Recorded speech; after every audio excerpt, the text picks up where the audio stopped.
मेरे प्रश्न का एक भाग पूरा हो चुका है, तब आचार्य श्री के सानिध्य में मंदिर, तीर्थ, तिलक टीके और मूर्ति पूजा पर चर्चा हो सकी। आज आचार्य जी के श्री चरणों में निवेदन करूंगा कि हम एक नया विषय पर आचार्य श्री से मार्गदर्शन चाहेंगे और वह विषय है ज्योतिष गणना। ये अछूता विषय है। आचार्य श्री के श्री मुख सर इस पर कभी चर्चा नहीं हुई, तो आचार्य श्री के श्री चरणों में पुनः निवेदन करूंगा कि आज ज्योतिष गणना के संबंध में हमारा मार्गदर्शन करें। धन्यवाद।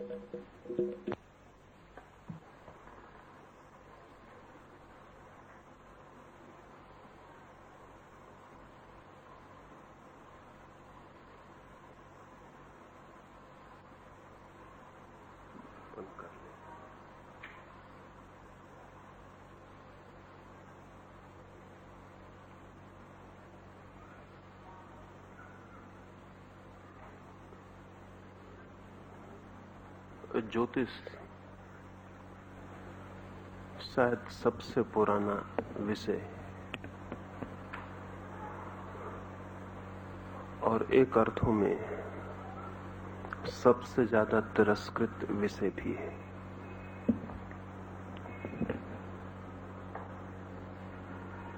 सबसे पुराना इसलिए कि मनुष्य जाति के इतिहास की जितनी खोजबीन हो सकी है उसमें ज्योतिष ऐसा कोई भी समय नहीं था जब मौजूद न रहा हो। जीसस से 25,000 वर्ष पूर्व सुमेर में मिले हुए हड्डी के अवशेषों पर ज्योतिष के चिन्ह अंकित हैं। पश्चिम में पुरानी से पुरानी जो खोजबीन हुई है वो जीसस से 25,000 वर्ष पूर्व इन हड्डियों की है जिन पर ज्योतिष के चिन्ह और चंद्र की यात्रा के चिन्ह अंकित हैं। लेकिन भारत में तो बात और भी पुरानी है। ऋग्वेद में 95,000 वर्ष पूर्व ग्रह नक्षत्रों की जैसी स्थिति थी उसका उल्लेख है। इसी आधार पर लोकमान्य तिलक ने यह तय किया था कि ज्योतिष 90,000 वर्ष से ज्यादा पुराने तो निश्चित ही होने चाहिए, क्योंकि वेद में यदि 95,000 वर्ष पहले जैसी नक्षत्रों की स्थिति थी उसका उल्लेख है तो वो उल्लेख इतना पुराना तो होगा ही,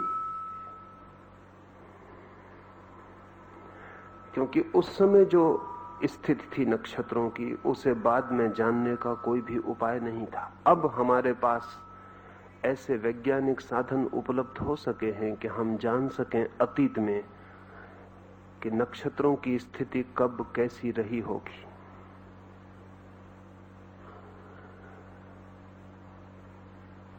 ज्योतिष की सर्वाधिक गहरी मान्यताएं भारत में पैदा हुई। सच तो यह है कि ज्योतिष के कारण ही गणित का जन्म हुआ। ज्योतिष की गणना के लिए ही सबसे पहले गणित का जन्म हुआ और इसीलिए अंक गणित के जो अंक हैं वो भारतीय है। सारी दुनिया की भाषाओं में 1 से लेकर 9 तक जो गणना के अंक हैं वे समस्त भाषाओं में जगत की भारतीय है। और सारी दुनिया में 9 डिजिट 9 अंक स्वीकृत हो गए। उसका भी कुल कारण इतना है कि वे 9 अंक भारत में पैदा हुए और धीरे धीरे सारे जगत में फैल गए। जिसे आप अंग्रेजी में 9 कहते हैं वो अंग्रेजी के संस्कृत के 9 का ही रूपांतरण है। जिसे आप 8 कहते हैं वो संस्कृत के 8 का ही रूपांतरण है। 1 से लेकर 9 तक जगत की समस्त सभ्य भाषाओं में गणित के जो अंकों का प्रचलन है वो भारतीय ज्योतिष के प्रभाव में हुआ। भारत से ज्योतिष की पहली किरणें सुमेर की सभ्यता में पहुंची। सुमेरियंस ने सबसे पहले ईसा से 6000 वर्ष पूर्व पश्चिम के जगत के लिए ज्योतिष का द्वार खोला। सुमेरियंस ने सबसे पहले नक्षत्रों के वैज्ञानिक अध्ययन की आधारशिलाएं रखी। उन्होंने बड़े ऊंचे 700 फीट ऊंचे मीनार बनाए और उन मीनारों पर सुमेरियन पुरोहित 24 घंटे आकाश का अध्ययन करते थे। 2 कारणों से। एक तो सुमेरियन को इस गहरे सूत्र का पता चल गया था कि मनुष्य के जगत में जो भी घटित होता है उस घटना का प्रारंभिक स्रोत नक्षत्रों से किसी न किसी भांति संबंधित है। जीसस से 6000 वर्ष पहले सुमेरियंस की यह धारणा कि पृथ्वी पर जो भी बीमारी पैदा होती है, जो भी महामारी पैदा होती है, वो सब नक्षत्रों से संबंधित है। अब तो इसके लिए वैज्ञानिक आधार मिल गए हैं और जो लोग आज के विज्ञान को समझते हैं वो कहते हैं सुमेरियंस ने मनुष्य जाति का असली इतिहास प्रारंभ किया। इतिहासज्ञ कहते हैं कि सब तरह का इतिहास सुमेर से शुरू होता है। 1920 में चिजेवस्की नाम के एक रूसी वैज्ञानिक ने इस बात की खोजबीन की कि जब भी सूरज पर हर 11 वर्षों में पीरियोडिकली बहुत बड़ा विस्फोट होता है। सूर्य पर हर 11 वर्ष में आणविक विस्फोट होता है और चिजेवस्की ने यह खोजबीन की कि जब भी सूरज पर 11 वर्षों में आणविक विस्फोट होता है तभी पृथ्वी पर युद्ध और क्रांतियों के सूत्रपात होते हैं। और उसने कोई 700 वर्ष के लंबे इतिहास में सूर्य पर जब भी दुर्घटना घटती है तभी पृथ्वी पर दुर्घटना घटती है। इसका इतना वैज्ञानिक विश्लेषण किया कि स्टालिन ने उसे 1920 में उठा के जेल में डाल दिया। वो स्टालिन के मरने के बाद ही चिजेवस्की छूट सका, क्योंकि स्टालिन के लिए तो अजीब बात हो गई। मार्क्स का और कम्युनिस्टों का ख्याल है कि पृथ्वी पर जो क्रांतियां होती हैं उनका कारण मनुष्य के बीच आर्थिक वैभिन्य है, और चिजेवस्की कहता है कि क्रांतियों का कारण सूरज पर हुए विस्फोट है। अब सूरज पर हुए विस्फोट और मनुष्य के जीवन की गरीबी और अमीरी का क्या संबंध? अगर चिजेवस्की ठीक कहता है तो मार्क्स की सारी व्याख्या मिट्टी में चली जाती है। तब क्रांतियों का कारण वर्गीय नहीं रह जाता, तब क्रांतियों का कारण ज्योतिषीय हो जाता है। चिजेवस्की को गलत तो सिद्ध नहीं किया जा सका, क्योंकि 700 साल की जो गणना उसने दी थी वो इतनी वैज्ञानिक थी और सूरज में हुए विस्फोटों के साथ इतना गहरा संबंध उसने पृथ्वी पर घटने वाली घटनाओं का स्थापित किया था कि उसे गलत सिद्ध करना तो कठिन था, लेकिन उसे साइबेरिया में डाल देना आसान था। स्टालिन के मर जाने के बाद ही चिजेवस्की को क्रुश्चेव साइबेरिया से मुक्त कर पाया। इस आदमी के 50 साल जीवन के कीमती साइबेरिया में नष्ट हुए। छूटने के बाद भी वो 4-6 महीने से ज्यादा जीवित नहीं रह सका, लेकिन 6 महीने में भी वो अपनी स्थापना के लिए और नए प्रमाण इकट्ठे कर गया है। पृथ्वी पर जितनी महामारियां फैलती हैं उन सब का संबंध भी वो सूरज से जोड़ गया है। सूरज जैसा हम साधारणतः सोचते हैं, ऐसा कोई निष्क्रिय अग्नि का गोला नहीं है, अत्यंत सक्रिय है और प्रतिपल सूरज की तरंगों में रूपांतरण होते रहते हैं। और सूरज की तरंगों का जरा सा रूपांतरण भी पृथ्वी के प्राणों को कंपित करता है। इस पृथ्वी पर कुछ भी ऐसा घटित नहीं होता जो सूरज पर घटित हुए बिना घटित हो जाता हो। जब सूर्य का ग्रहण होता है तो पक्षी जंगलों में गीत गाना 24 घंटे पहले से बंद कर देते। पूरे ग्रहण के समय तो सारी पृथ्वी मौन हो जाती, पक्षी गीत गाना बंद कर देते।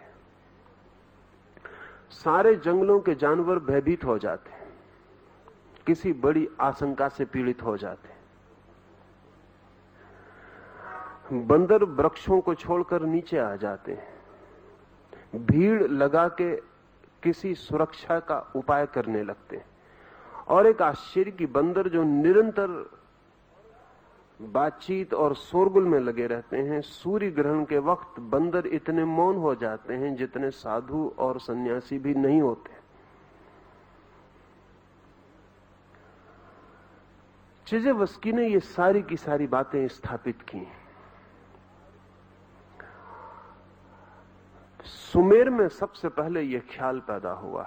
उसके बाद स्विस पैरासिलिसस नाम का एक चिकित्सक,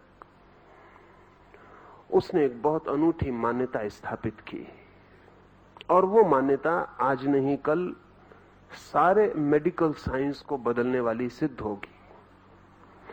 अब तक ज्योतिष तिरस्कृत विषय है, सर्वाधिक पुराना लेकिन सर्वाधिक तिरस्कृत। यद्यपि सर्वाधिक मान्य भी। अभी फ्रांस में पिछले वर्ष गणना की गई तो 47% लोग ज्योतिष में विश्वास करते हैं कि वो विज्ञान है, फ्रांस में। अमेरिका में मौजूद 5000 बड़े ज्योतिषी दिन रात काम में लगे रहते हैं और उनके पास इतने कस्टमर्स हैं कि वो काम निपटा नहीं पाते। करोड़ों डॉलर अमेरिका प्रतिवर्ष ज्योतिषियों को चुकाता है। अंदाज है कि सारी पृथ्वी पर कोई 78% लोग ज्योतिष में विश्वास करते हैं, लेकिन वे 78% लोग सामान्य हैं। वैज्ञानिक, विचारक, बुद्धिवादी ज्योतिष की बात सुन के ही चौंक जाते हैं। सीज़ेजुंग ने कहा है कि 300 वर्षों से विश्वविद्यालयों के द्वार ज्योतिष के लिए बंद है। यद्यपि आने वाले 30 वर्षों में ज्योतिष तुम्हारे दरवाजों को तोड़कर विश्वविद्यालयों में पुनः प्रवेश पाकर रहेगा प्रवेश, इसलिए कि ज्योतिष के संबंध में जो जो दावे किए गए थे उनको अब तक सिद्ध करने का उपाय नहीं था, लेकिन अब उनको सिद्ध करने का उपाय है। पैरासिलिसस ने एक मान्यता को गति दी, और वो मान्यता ये थी कि आदमी तभी बीमार होता है जब उसके और उसके जन्म के साथ जुड़े हुए नक्षत्रों के बीच का तारतम्य टूट जाता है। इसे थोड़ा समझ लेना जरूरी है। उससे बहुत पहले पाइथागोरस ने यूनान में कोई ईसा से 6000 वर्ष पूर्व, आज से कोई 2500 वर्ष पूर्व, ईसा से 600 वर्ष पूर्व, पाइथागोरस ने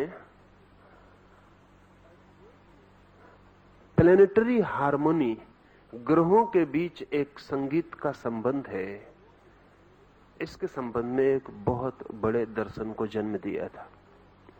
और पाइथागोरस ने जब ये बात कही थी तब वो भारत और इजिप्ट, इन दो मुल्कों की यात्रा करके वापस लौटा था।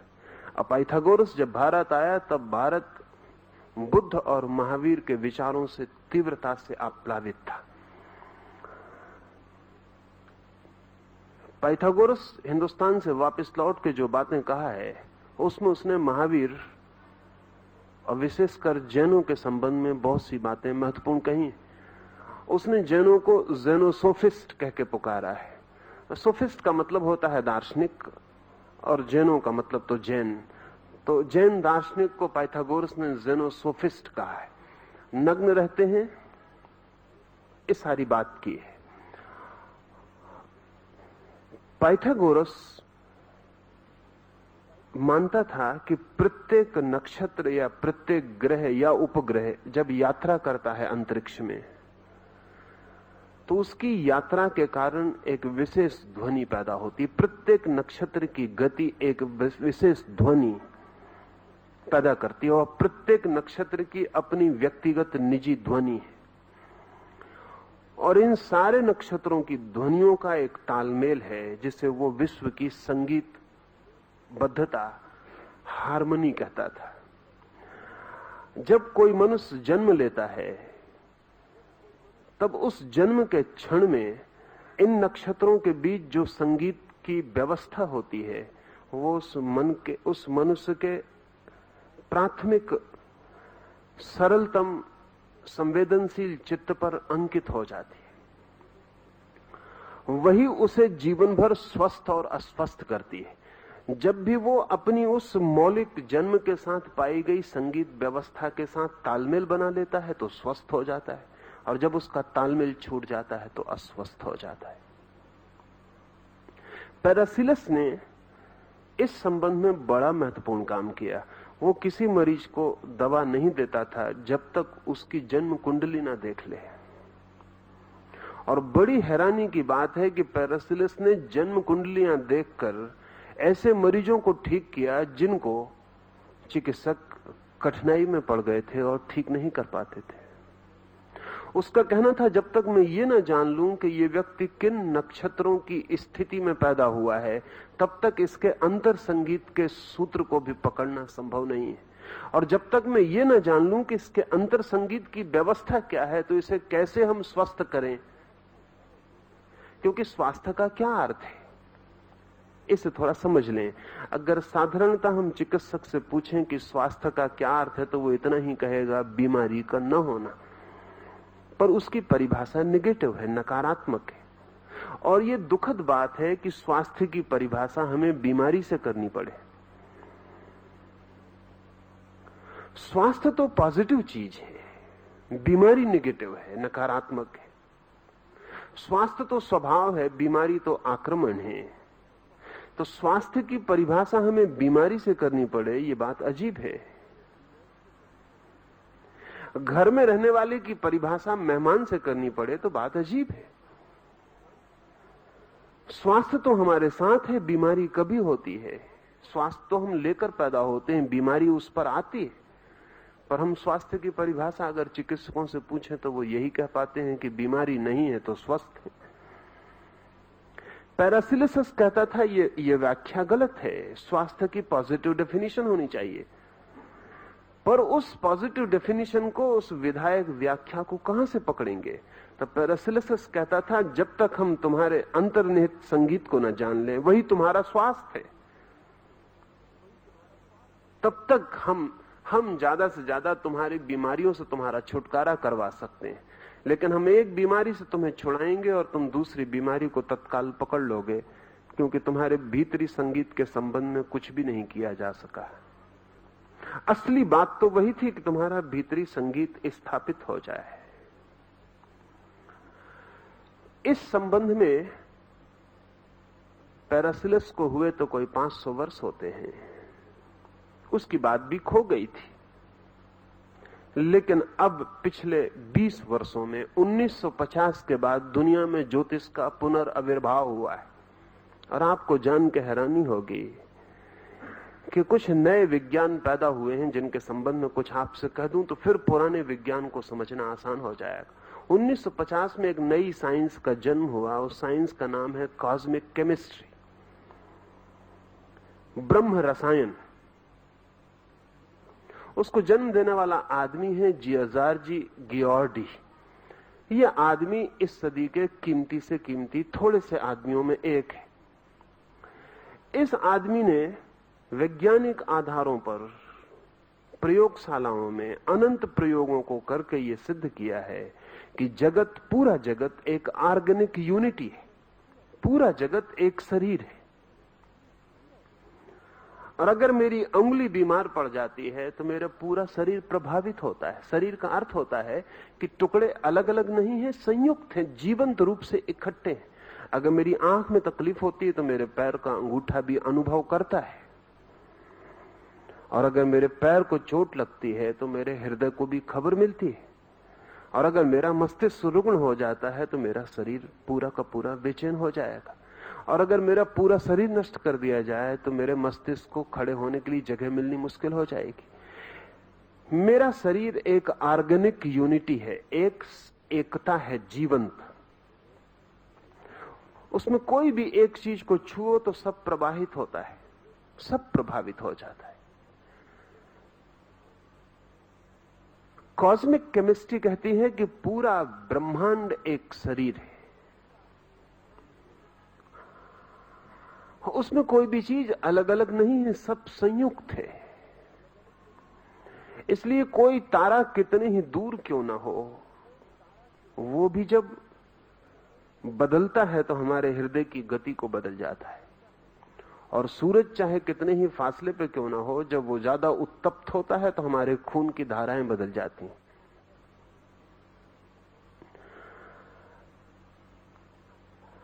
हर 11 वर्षों में, पिछली बार जब सूरज पर बहुत ज्यादा गतिविधि चल रही थी और अग्नि के विस्फोट चल रहे थे, तो एक जापानी चिकित्सक तोमातो बहुत हैरान हुआ। वो चिकित्सक स्त्रियों के खून पर निरंतर काम कर रहा था 20 वर्षों से। स्त्रियों के खून की एक विशेषता है जो पुरुषों के खून की नहीं है। उनके मासिक धर्म के समय उनका खून पतला हो जाता है और पुरुष का खून पूरे समय एक सा रहता है। स्त्रियों का खून मासिक धर्म के समय पतला हो जाता है, या गर्भ जब उनके पेट में होता है तब उनका खून पतला हो जाता है। पुरुष और स्त्री के खून में एक बुनियादी फर्क तोमोतो अनुभव कर रहा था। लेकिन जब सूरज पर बहुत जोर से तूफान चल रहे थे आणविक शक्तियों के, हर 11 वर्ष में चलते हैं, तो वो चकित हुआ कि पुरुषों का खून भी पतला हो जाता है। जब सूरज पर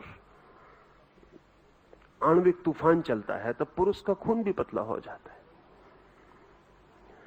ये बड़ी नई घटना थी, ये इसके पहले कभी रिकॉर्ड नहीं की गई थी कि पुरुष के खून पर सूरज पर चलने वाले तूफान का कोई प्रभाव पड़ेगा। और अगर खून पर प्रभाव पड़ सकता है तो फिर किसी भी चीज पर प्रभाव पड़ सकता है। एक दूसरा अमेरिकन विचारक है फ्रैंक ब्राउन। वो अंतरिक्ष यात्रियों के लिए सुविधाएं जुटाने का काम करता रहा है। उसकी आधी जिंदगी अंतरिक्ष में जो मनुष्य यात्रा करने जाएंगे उनको तकलीफ ना हो इसके लिए काम करने की रही है। सबसे बड़ी विचारणीय बात यही थी कि पृथ्वी को छोड़ते ही अंतरिक्ष में न मालूम कितने प्रभाव होंगे, न मालूम कितनी धाराएं होंगी रेडिएशन की, किरणों की, वो आदमी पर क्या प्रभाव करेंगी। लेकिन 2000 साल से ऐसा समझा जाता रहा है, अरस्तु के बाद पश्चिम में, कि अंतरिक्ष शून्य है, वहां कुछ है ही नहीं। 200 मील के बाद पृथ्वी पर हवाएं समाप्त हो जाती हैं और फिर अंतरिक्ष शून्य है। लेकिन अंतरिक्ष यात्रियों की खोज ने सिद्ध किया कि वो बात गलत है। अंतरिक्ष शून्य नहीं है, बहुत भरा हुआ है, और ना तो शून्य है ना मृत है, बहुत जीवंत है। सच तो यह है कि पृथ्वी की 200 मील की हवाओं की परतें सारे प्रभावों को हम तक आने से रोकती हैं। अंतरिक्ष में तो अद्भुत प्रवाहों की धाराएं बहती रहती हैं, उनको आदमी सह पाएगा या नहीं, तो आप जान के हैरान होंगे और हंसेंगे भी कि आदमी को भेजने के पहले ब्राउन ने आलू भेजे अंतरिक्ष में, क्योंकि ब्राउन का कहना है आलू और आदमी में बहुत भीतरी फर्क नहीं है। अगर आलू सड़ जाएगा तो आदमी नहीं बच सकेगा, और अगर आलू बच सकता है तो ही आदमी बच सकेगा। आलू बहुत मजबूत प्राणी है और आदमी तो बहुत संवेदनशील है। अगर आलू भी नहीं बच सकता अंतरिक्ष में और सड़ जाएगा तो आदमी के बचने का कोई उपाय नहीं। अगर आलू लौट आता है जीवंत, मरता नहीं है, और उसे जमीन में बोने पे अंकुर निकल आता है, तो फिर आदमी को भेजा जा सकता है। तब भी डर है कि आदमी सह पाएगा या नहीं। इससे एक और हैरानी की बात ब्राउन ने सिद्ध की कि आलू जमीन के भीतर पड़ा हुआ या कोई भी बीज जमीन के भीतर पड़ा हुआ भी बढ़ता है सूरज के ही संबंध में। सूरज ही उसे जगाता उठाता है, उसके अंकुर को पुकारता और ऊपर उठाता है। ब्राउन एक दूसरे शास्त्र का अन्वेषक है और उस शास्त्र को अभी ठीक ठीक नाम मिलना शुरू हो रहा है, लेकिन अभी उसे कहते हैं प्लेनेटरी हेरेडिटी, उपग्रही वंशानुक्रम। अंग्रेजी में शब्द है होरोस्कोप, वो यूनानी होरोस्कोपस का रूप है। होरोस्कोप यूनानी शब्द का अर्थ होता है मैं देखता हूं जन्मते हुए ग्रह को, शब्द का अर्थ होता है। असल में जब एक बच्चा पैदा होता है तब उसी समय पृथ्वी के चारों ओर क्षितिज पर अनेक नक्षत्र जन्म लेते हैं, उठते हैं। जैसे सूरज उठता है सुबह, जैसे सुबह सूरज उगता है सांझ डूबता है, ऐसे ही 24 घंटे अंतरिक्ष में नक्षत्र उगते हैं और डूबते हैं। जब एक बच्चा पैदा हो रहा है, समझें सुबह 6 बजे बच्चा पैदा हो रहा है, वही वक्त सूरज भी पैदा हो रहा है, उसी वक्त और कुछ नक्षत्र पैदा हो रहे हैं, कुछ नक्षत्र डूब रहे हैं, कुछ नक्षत्र ऊपर हैं, कुछ नक्षत्र उतार पर चले गए, कुछ नक्षत्र चढ़ाव पर हैं। ये बच्चा जब पैदा हो रहा है तब अंतरिक्ष में नक्षत्रों की एक स्थिति है। अब तक ऐसा समझा जाता था और अभी भी अधिक लोग जो बहुत गहराई से परिचित नहीं है वो ऐसा ही सोचते हैं कि चांद तारों से आदमी के जन्म का क्या लेना देना। चांद तारे कहीं भी हों, इससे एक गांव में बच्चा पैदा हो रहा है, इससे क्या फर्क पड़ेगा। फिर वे ये भी कहते हैं कि एक ही बच्चा पैदा नहीं होता, एक तिथि में एक नक्षत्र की स्थिति में लाखों बच्चे पैदा होते हैं, उनमें से एक प्रेसिडेंट बन जाता है किसी मुल्क का, बाकी तो नहीं बन पाते। एक उनमें से 100 वर्ष का होकर मरता है, दूसरा 2 दिन का ही मर जाता है। एक उसमें से बहुत बुद्धिमान होता है और एक निर्बुद्धि रह जाता है। तो साधारण देखने पर पता चलता है कि इन ग्रह नक्षत्रों की स्थिति का किसी के बच्चे के पैदा होने से होरोस्कोप से क्या संबंध हो सकता है। यह तर्क इतना सीधा और साफ मालूम होता है कि ये चांद तारे एक बच्चे के जन्म की चिंता भी नहीं करते हैं। और फिर एक बच्चा ही पैदा नहीं होता, एक स्थिति में लाखों बच्चे पैदा होते, पर लाखों बच्चे एक से नहीं होते। इन तर्कों से ऐसा लगने लगा था, 300 वर्षों से तर्क दिए जा रहे हैं कि कोई संबंध नक्षत्रों से व्यक्ति के जन्म का नहीं है। लेकिन ब्राउन, पिकॉडी और इन सारे लोगों की तो इन सब की खोज का एक अद्भुत परिणाम हुआ है, और वो ये कि ये वैज्ञानिक कहते हैं अभी हम ये तो नहीं कह सकते कि व्यक्तिगत रूप से कोई बच्चा प्रभावित होता होगा, लेकिन अब हम ये पक्के रूप से कह सकते हैं कि जीवन प्रभावित होता है। एक बात, व्यक्तिगत रूप से बच्चा प्रभावित होता होगा हम अभी नहीं कह सकते हैं, लेकिन जीवन निश्चित रूप से प्रभावित होता है। और अगर जीवन प्रभावित होता है तो हमारी खोज जैसे जैसे सूक्ष्म होगी वैसे वैसे हम पाएंगे कि व्यक्ति भी प्रभावित होता है। इससे एक बात और ख्याल में ले लेनी जरूरी है, जैसा सोचा जाता रहा है वो तथ्य नहीं है। ऐसा सोचा जाता रहा है कि ज्योतिष विकसित विज्ञान नहीं है, प्रारंभ उसका हुआ और फिर वो विकसित नहीं हो सका। लेकिन मेरे देखे स्थिति उल्टी है, ज्योतिष किसी सभ्यता के द्वारा बहुत बड़ा विकसित विज्ञान है, फिर वो सभ्यता खो गई और हमारे हाथ में ज्योतिष के अधूरे सूत्र रह गए। ज्योतिष कोई नया विज्ञान नहीं है जिसे विकसित होना है, बल्कि कोई विज्ञान है जो पूरी तरह विकसित हुआ था और फिर जिस सभ्यता ने उसे विकसित किया वो खो गई, और सभ्यताएं रोज आती हैं और खो जाती हैं। फिर उनके द्वारा विकसित चीजें भी अपने मौलिक आधार खो देती हैं, सूत्र भूल जाती हैं, उनके आधारशिलाएं खो जाती हैं। विज्ञान आज इसे स्वीकार करने के निकट पहुंच रहा है कि जीवन प्रभावित होता है, और एक छोटे बच्चे के जन्म के समय उसकी चित्त की स्थिति ठीक वैसी होती है जैसे बहुत सेंसिटिव फोटोप्लेट की। इस पर 2-3 बातें और ख्याल में ले लें।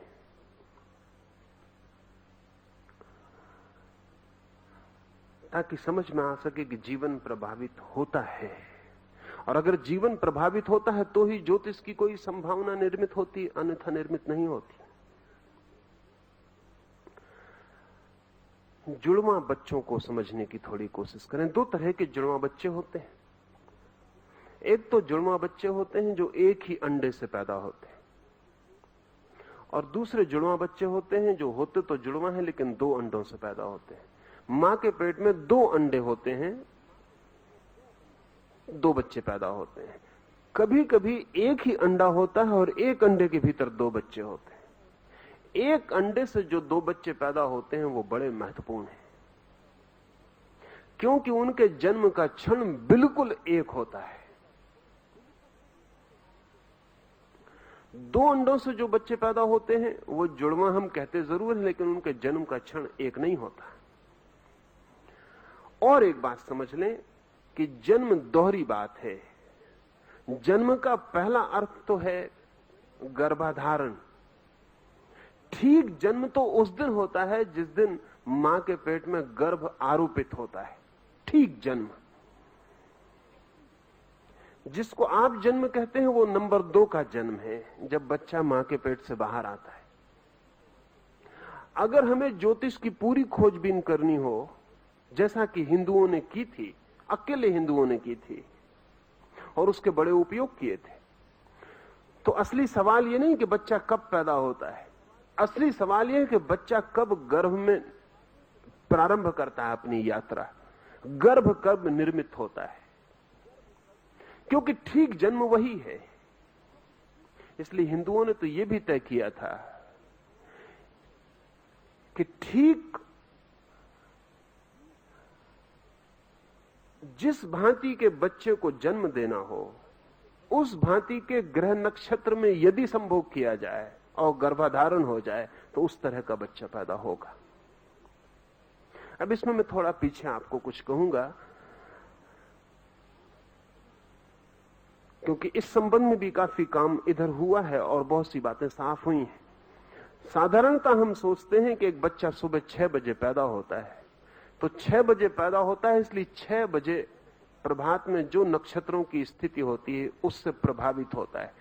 लेकिन ज्योतिष को जो गहरा जानते हैं वो कहते हैं कि वो 6 बजे पैदा होने की वजह से ग्रह नक्षत्र उस पर प्रभाव डालते हैं, ऐसा नहीं। वो जिस तरह के प्रभावों के बीच पैदा होना चाहता है उस घड़ी और नक्षत्र को जन्म के लिए चुनता है। ये बिल्कुल भिन्न बात है। बच्चा जब पैदा हो रहा है, ज्योतिष की गहन खोज करने वाले लोग कहेंगे कि वो अपने ग्रह नक्षत्र चुनता है कि कब उसे पैदा होना है। और गहरे जाएंगे तो वो अपना गर्भाधारण भी चुनती है। प्रत्येक आत्मा अपना गर्भाधारण चुनती है कि कब उसे गर्भ स्वीकार करना है, किस क्षण में। क्षण छोटी घटना नहीं है, क्षण का अर्थ पूरा विश्व उस क्षण में कैसा है, और उस क्षण में पूरा विश्व किस तरह की संभावनाओं के द्वार खोलता है। जब एक अंडे में 2 बच्चे एक साथ गर्भाधारण लेते हैं तो उनके गर्भाधारण का क्षण एक ही होता है और उनके जन्म का क्षण भी एक होता है। अब ये बहुत मजे की बात है कि एक ही अंडे से पैदा हुए 2 बच्चों का जीवन इतना एक जैसा होता है, इतना एक जैसा होता है कि यह कहना मुश्किल है कि जन्म का क्षण प्रभाव नहीं डालता।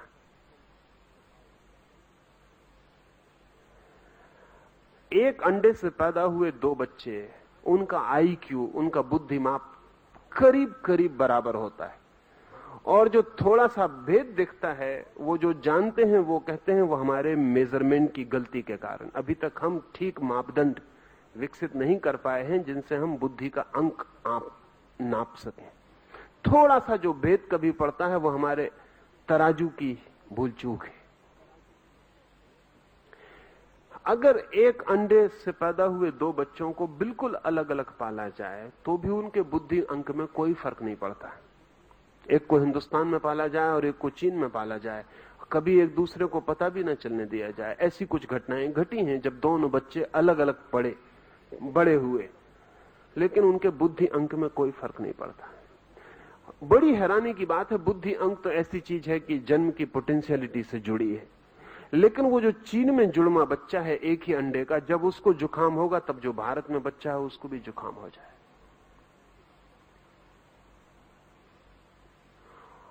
आमतौर से एक अंडे से पैदा हुए बच्चे एक ही साल में मरते हैं। ज्यादा से ज्यादा उनकी मृत्यु में फर्क 3 महीने का होता है और कम से कम 3 दिन का, पर वर्ष वही होता है।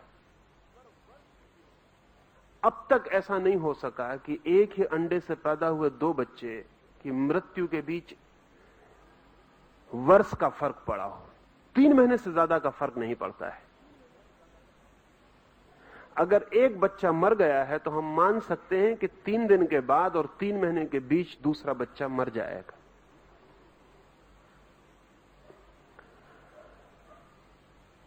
इनके रुझान, इनके ढंग, इनके भाव समानांतर होते हैं और करीब करीब ऐसा मालूम पड़ता है कि ये दोनों एक ही ढंग से जीते हैं, एक दूसरे की कॉपी की भांति होते हैं। इनका इतना एक जैसा होना और बहुत सी बातों से सिद्ध होता है। हम सबकी चमड़ियां अलग अलग हैं, इंडिविजुअल। अगर मेरा हाथ टूट जाए और मेरी चमड़ी बदलनी पड़े तो आपकी चमड़ी मेरे हाथ के काम नहीं आएगी, मेरे ही शरीर की चमड़ी उखाड़ के लगानी पड़ेगी। इस पूरी जमीन पर कोई आदमी नहीं खोजा जा सकता जिसकी चमड़ी मेरे काम आ जाए। क्या बात है। फिजियोलॉजिस्ट से हम पूछें कि चमड़ी के दोनों के बनावट में कोई भेद है, चमड़ी के रसायन में कोई भेद है, चमड़ी में जो तत्व निर्मित करते हैं चमड़ी को उसमें कोई भेद है? तो कोई भेद नहीं है। मेरी चमड़ी और दूसरे आदमी की चमड़ी को अगर हम रख दें एक वैज्ञानिक को जांच करने के लिए तो वो ये ना बता पाएगा कि 2 आदमियों की चमड़ियां हैं। चमड़ियों में कोई भेद नहीं है, लेकिन फिर भी हैरानी की बात है कि मेरी चमड़ी की को दूसरे की चमड़ी नहीं बिठाई जा सकती, मेरा शरीर उसे इंकार कर देता है। वैज्ञानिक जिसे नहीं पहचान पाते कि कोई भेद है, लेकिन मेरा शरीर पहचानता है, मेरा शरीर इंकार कर देता है कि इसे स्वीकार नहीं करेंगे। हां, एक ही अंडे से पैदा हुए 2 बच्चों की चमड़ी ट्रांसप्लांट हो सकती है, सिर्फ एक दूसरे की चमड़ी को एक दूसरे पर बिठाया जा सकता है, शरीर इंकार नहीं करेगा। क्या कारण होगा, क्या वजह होगी? अगर हम कहें एक ही मां बाप के बेटे हैं तो 2 भाई भी एक ही मां बाप के, उनकी चमड़ी नहीं बदली जा सकती, सिवाय इसके कि ये दोनों बेटे एक क्षण में निर्मित हुए हैं और कोई इनमें समानता नहीं है, क्योंकि उसी बाप और उसी मां से पैदा हुए दूसरे भाई भी हैं, उन पर चमड़ी काम नहीं करती है, उनकी चमड़ी एक दूसरे पर नहीं बदली जा सकती। सिर्फ इनका बर्थ मूवमेंट, बाकी तो सब एक है, वही मां बाप है। सिर्फ एक बात बड़ी भिन्न है और वो है इनके जन्म का क्षण। क्या जन्म का क्षण इतना महत्वपूर्ण रूप से प्रभावित करता है कि उम्र भी दोनों की करीब करीब, बुद्धिमाप करीब करीब, दोनों की चमड़ियों का ढंग एक सा, दोनों के शरीर के व्यवहार करने की बात एक सी, दोनों बीमार पड़ते हैं तो एक सी बीमारियों से, दोनों स्वस्थ होते हैं तो एक सी दवाओं से। क्या जन्म का क्षण इतना प्रभावी हो सकता है? ज्योतिष कहता रहा है इससे भी ज्यादा प्रभावी है जन्म का क्षण। लेकिन आज तक ज्योतिष के लिए वैज्ञानिक सहमति नहीं थी, पर अब सहमति बढ़ती जाती है। इस सहमति में कई नए प्रयोग सहयोगी बने हैं। एक तो जैसे ही हमने आर्टिफिशियल सैटेलाइट्स, हमने कृत्रिम उपग्रह अंतरिक्ष में छोड़े, वैसे ही हमें पता चला कि सारे जगत से, सारे ग्रह नक्षत्रों से, सारे ताराओं से निरंतर अनंत प्रकार की किरणों का जाल प्रवाहित होता है जो पृथ्वी पर टकराता है। और पृथ्वी पर कोई भी ऐसी चीज नहीं है जो उससे अप्रभावित छूट जाए।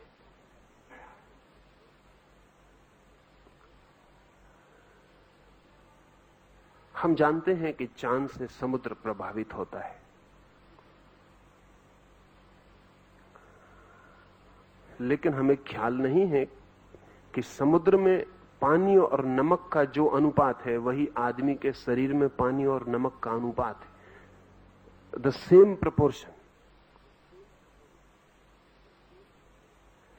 और आदमी के शरीर में 65% पानी है और नमक और पानी का वही अनुपात है जो अरब की खाड़ी में। अगर समुद्र का पानी प्रभावित होता है चांद से, तो आदमी के शरीर के भीतर का पानी क्यों प्रभावित नहीं होगा?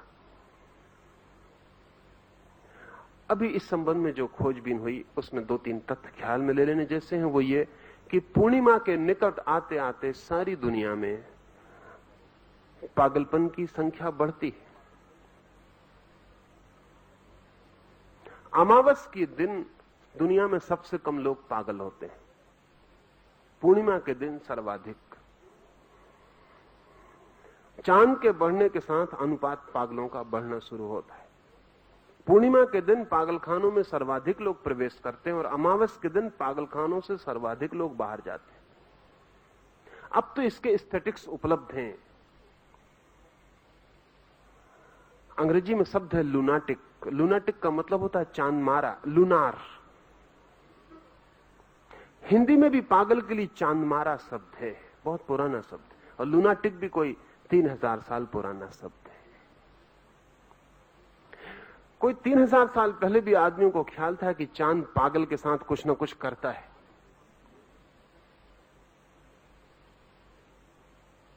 लेकिन अगर पागल के साथ करता है तो गैर पागल के साथ नहीं करता होगा। आखिर मस्तिष्क की बनावट, आदमी के शरीर के भीतर की संरचना तो एक जैसी है। हाँ, यह हो सकता है कि पागल पे थोड़ा ज्यादा करता होगा, गैर पागल पे थोड़ा कम कर सकता होगा, ये मात्रा का भेद होगा। लेकिन ऐसा नहीं हो सकता कि गैर पागल पे बिल्कुल नहीं करता होगा। अगर ऐसा होगा तब तो कोई पागल कभी पागल ना हो, क्योंकि सब गैर पागल ही पागल होते। पहले तो काम गैर पागल पर ही करना पड़ता होगा चांद को। प्रोफेसर ब्राउन ने एक अध्ययन किया है। वो खुद ज्योतिष में विश्वासी आदमी नहीं थे, अविश्वासी थे। और अपने पिछले लेखों में उन्होंने बहुत मजाक उड़ाई, लेकिन पीछे उन्होंने सिर्फ खोजबीन के लिए एक काम शुरू किया कि मिलिट्री के बड़े बड़े जनरल्स की उन्होंने जन्म कुंडलियां इकट्ठी की, डॉक्टर्स की, अलग अलग प्रोफेशंस की। बड़ी मुश्किल में पड़ गए इकट्ठी करके, क्योंकि पाया कि प्रत्येक प्रोफेशन के आदमी एक विशेष ग्रह में पैदा होते हैं, एक विशेष नक्षत्र स्थिति में पैदा होते हैं। जिससे जितने भी बड़े प्रसिद्ध जनरल्स हैं, मिलिट्री के सेनापति हैं, योद्धा हैं, उनके जीवन में मंगल का भारी प्रभाव है। वही प्रभाव प्रोफेसर की जिंदगी में बिल्कुल नहीं है। ब्राउन ने जो अध्ययन किया, कोई 50,000 व्यक्तियों का, जो भी सेनापति हैं, उनके जीवन में मंगल का प्रभाव भारी है। आमतौर से जब वे पैदा होते हैं तब मंगल जन्म ले रहा होता है। उनके जन्म की घड़ी मंगल के जन्म की घड़ी होती। ठीक उससे विपरीत जितने पैसिफिस्ट हैं दुनिया में, जितने शांतिवादी हैं, वो कभी मंगल के जन्म के साथ पैदा नहीं होते। एक आध मामले में यह संयोग हो सकता है, लेकिन लाखों मामलों में संयोग नहीं हो सकता। गणितज्ञ एक खास नक्षत्र में पैदा होते हैं, कभी उस नक्षत्र में कभी पैदा नहीं होते, कभी उस नक्षत्र में कभी पैदा नहीं होते। ये कभी एकाध के मामले में संयोग हो सकता है, लेकिन बड़े पैमाने पर संयोग नहीं हो सकता है। असल में कवि के ढंग और गणितज्ञ के ढंग में इतना भेद है कि उनके जन्म के क्षण में भेद होना ही चाहिए। ब्राउन ने कोई 10 अलग अलग व्यवसाय के लोगों का, जिनके बीच तीव्र फासले हैं, जैसे कवि है और गणितज्ञ है, या युद्धखोर सेनापति है और एक शांतिवादी बर्ट्रैंड रसल है, एक आदमी जो कहता है विश्व में शांति होना चाहिए, और एक आदमी नीत्शे जैसा जो कहता है जिस दिन युद्ध न होंगे उस दिन दुनिया में कोई अर्थ न रह जाएगा। इनके बीच बौद्धिक विवाद ही है सिर्फ, या नक्षत्रों का भी विवाद है? इनके बीच केवल बौद्धिक फासले हैं, या इनकी जन्म की घड़ी भी हाथ बटाती है? जितना अध्ययन बढ़ता जाता है उतना ही पता चलता है कि प्रत्येक आदमी जन्म के साथ विशेष क्षमताओं की सूचना देता है। ज्योतिष के साधारण जानकार कहते हैं कि वो इसलिए ऐसा करता है क्योंकि वो विशेष नक्षत्रों की व्यवस्था में पैदा हुआ। मैं आपसे कहना चाहता हूं कि वो विशेष नक्षत्रों में पैदा होने को उसने चुना।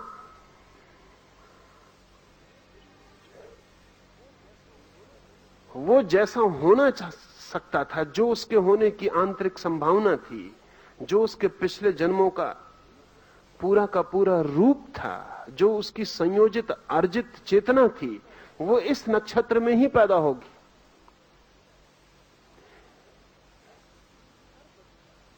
हर बच्चा, हर आने वाला नया जीवन इंसिस्ट करता है अपनी घड़ी के लिए।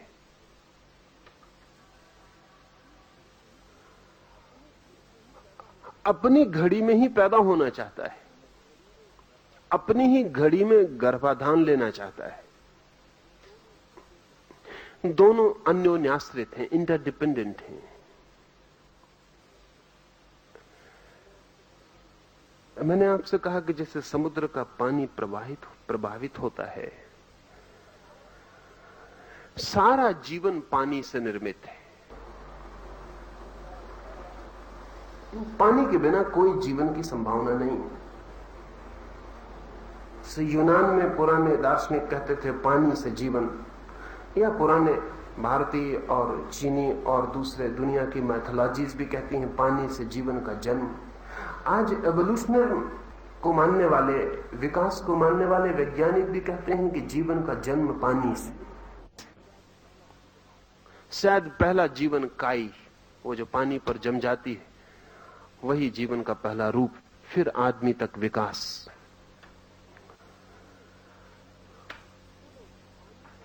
जो लोग पानी के ऊपर गहन शोध करते हैं वो कहते हैं पानी सर्वाधिक रहस्यमय तत्व है,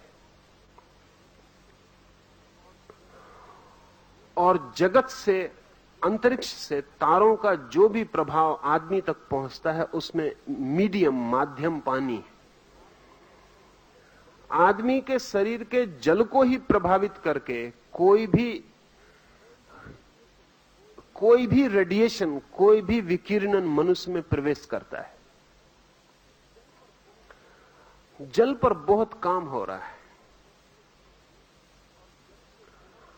और जल के बहुत से मिस्टीरियस, रहस्यमय गुण ख्याल में आ रहे हैं। सर्वाधिक रहस्यमय गुण तो जल का जो ख्याल में अभी 10 वर्षों में वैज्ञानिकों को आया है वो ये है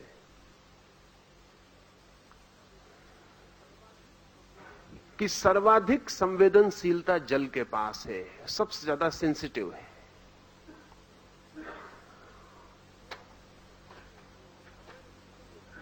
और हमारे जीवन में चारों ओर से जो भी इन्फ्लुएंस गति करता है भीतर, वो जल को ही कंपित करके गति करता है। हमारा जल ही सबसे पहले प्रभावित होता है, और एक बार हमारा जल प्रभावित हुआ तो फिर हम प्रभावित होने से बचना बहुत कठिन हो जाए। मां के पेट में बच्चा जब तैरता है तब भी आप जान के हैरान होंगे कि वो ठीक ऐसे ही तैरता है जैसे सागर के जल में। और मां के पेट में जिस जल में बच्चा तैरता है उसमें भी नमक का वही अनुपात होता है जो सागर के जल में। और मां के शरीर से जो जो प्रभाव बच्चे तक पहुंचते हैं उनमें कोई सीधा संबंध नहीं होता है। ये जान के आप हैरान होंगे कि मां और उसके पेट में बनने वाले गर्भ का कोई सीधा संबंध नहीं होता। दोनों के बीच में जल, और मां से जो भी प्रभाव पहुंचते हैं बच्चे तक वो जल के ही माध्यम से पहुंचते हैं, सीधा कोई संबंध नहीं होता। फिर जीवन भर भी हमारे शरीर में जल का वही काम है जो सागर में काम है। सागर में बहुत सी मछलियों का अध्ययन किया गया है। ऐसी मछलियां हैं जो जब सागर का पूर्व उतार पर होता है, जब सागर उतरता है,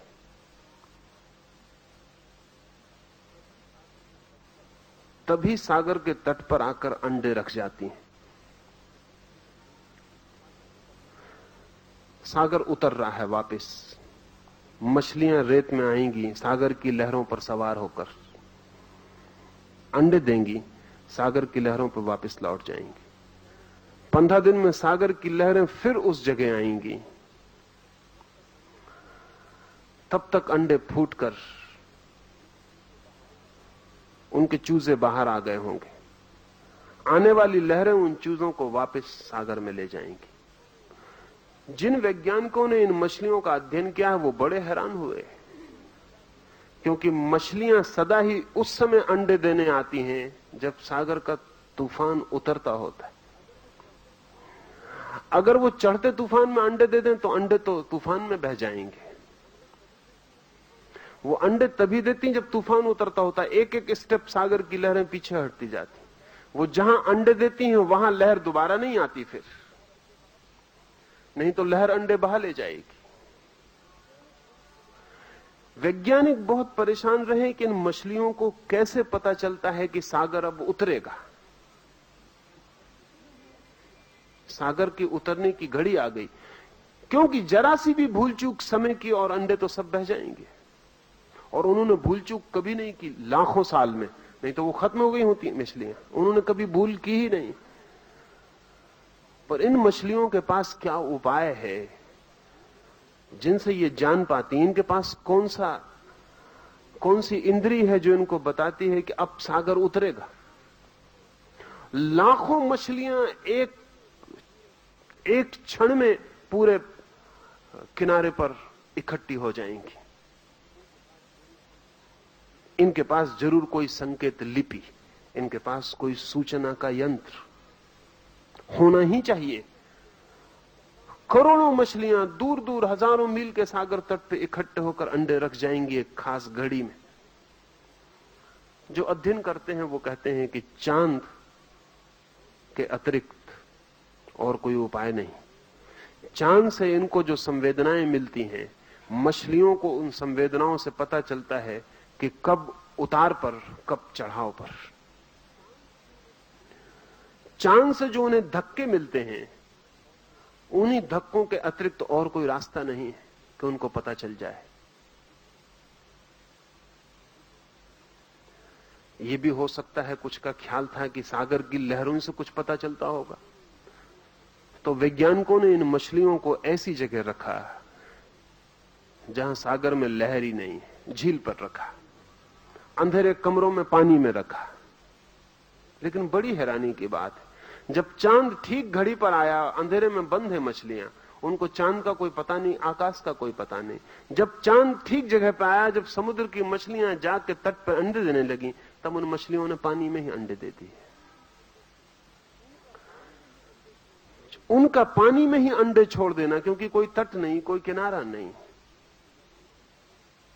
तब तो लहरों का कोई सवाल न रहा। अगर कोई कहता हो कि दूसरी मछलियों को देख के ये दौड़ पैदा हो जाता होगा, वो भी सवाल न रहा। अकेली मछलियों को रख के भी देखा। ठीक जब करोड़ों मछलियां सागर के तट पे आएंगी, इनके दिमाग को सब तरह से गड़बड़ करने की कोशिश की मछलियों के। 24 घंटे अंधेरे में रखा ताकि उन्हें पता न चले कब सुबह होता है, कब रात होती है। 24 घंटे उजाले में भी रख के देखा कि ताकि उनको पता ही न चले कब रात होती। झूठे चांद की रोशनी पैदा करके देखी कि रोज रोशनी को कम करते जाओ, बढ़ाते जाओ, लेकिन मछलियों को धोखा नहीं दिया जा सका। ठीक चांद जब अपनी जगह पर आया तब मछलियों ने अंडे दे दिए। जहां भी थी वहीं उन्होंने अंडे दे दिए। हजारों लाखों पक्षी हर साल यात्रा करते हैं, लाखों हजारों मील की। सर्दियां आने वाली, बर्फ पड़ेगी तो बर्फ के इलाके से पक्षी उड़ना शुरू हो जाएंगे। हजारों मील दूर किसी दूसरी जगह वो पड़ाव डालेंगे। वहां तक पहुंचने में अभी उन्हें 2 महीने लगेंगे, महीना भर लगेगा। अभी बर्फ गिरनी शुरू नहीं हुई, महीने भर बाद गिरेगी। ये पक्षी कैसे हिसाब लगाते हैं कि अब महीने भर बाद बर्फ गिरेगी? क्योंकि अभी हमारी मौसम को बताने वाली जो वेधशालाएं हैं वो भी पक्की खबर नहीं दे पाती। मैंने तो सुना है कि कुछ मौसम की खबर देने वाले लोग पहले ज्योतिषियों से पूछ जाते हैं सड़कों पर बैठे हुए कि आज क्या ख्याल है, पानी गिरेगा कि नहीं। आदमी ने अभी जो जो व्यवस्था की है वो बचकानी मालूम पड़ती है। ये पक्षी 1-1.5 महीने 2 महीने पहले पता करते हैं कि अब बर्फ कब गिरेगी, और हजारों प्रयोग करके देख लिया गया है कि जिस दिन पक्षी उड़ते हैं, हर पक्षी की जाति का निश्चित दिन है। हर वर्ष बदल जाता है वो निश्चित दिन, क्योंकि बर्फ का कोई ठिकाना नहीं। लेकिन हर पक्षी का तय है कि वो बर्फ गिरने के 1 महीने पहले उड़ेगा, तो हर वर्ष वो 1 महीने पहले उड़ता है। बर्फ 10 दिन बाद गिरे तो वो 10 दिन बाद उड़ता है। बर्फ 10 दिन पहले गिरे तो वो 10 दिन पहले उड़ता है। ये बर्फ के गिरने का कुछ निश्चय तो नहीं है। ये पक्षी कैसे उड़ जाते हैं महीने भर पहले पता लगा कि जापान में एक चिड़िया होती है जो भूकंप आने के 24 घंटे पहले गांव खाली कर देती। साधारण गांव की चिड़िया है, हर गांव में बहुत होती। भूकंप आने के 24 घंटे पहले चिड़िया खाली कर देती। अभी भी वैज्ञानिक 2 घंटे के पहले भूकंप का पता नहीं लगा पाते, और 2 घंटे पहले भी अनसर्टेनिटी होती है, पक्का नहीं होता। सिर्फ प्रोबेबिलिटी होती है, संभावना होती है कि भूकंप हो सकता है। लेकिन 24 घंटे पहले तो जापान में तो कोई भूकंप का फौरन पता चल जाता है। जिस गांव से चिड़िया उड़ जाती है उस गांव के लोग समझ जाते हैं कि भाग जाओ, 24 घंटे का वक्त है, वो चिड़िया हट गई, गांव में दिखाई नहीं पड़ती। इस चिड़िया को कैसे पता चलता होगा? वैज्ञानिक अभी 10 वर्षों में एक नई बात कह रहे हैं, और वो ये कि प्रत्येक प्राणी के पास कोई ऐसा अंतर इंद्रिय है जो जागतिक प्रभावों को अनुभव करती है। शायद मनुष्य के पास भी है, लेकिन मनुष्य ने अपनी बुद्धिमानी में उसे खोया है।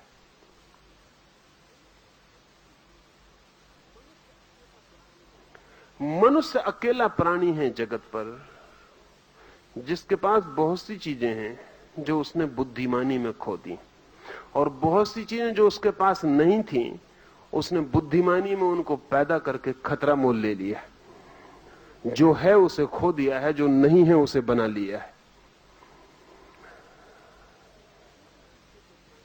लेकिन छोटे से छोटे प्राणी के पास भी कुछ संवेदना के अंतर स्रोत हैं, और अब इसके लिए वैज्ञानिक आधार मिलने शुरू हो गए हैं कि अंतर स्रोत हैं। ये अंतर स्रोत इस बात की खबर लाते हैं कि इस पृथ्वी पर जो जीवन है वो आइसोलेटेड नहीं है, वो सारे ब्रह्मांड से संयुक्त है। और कहीं भी कुछ घटना घटती है तो उसके परिणाम यहां होने शुरू हो जाते हैं।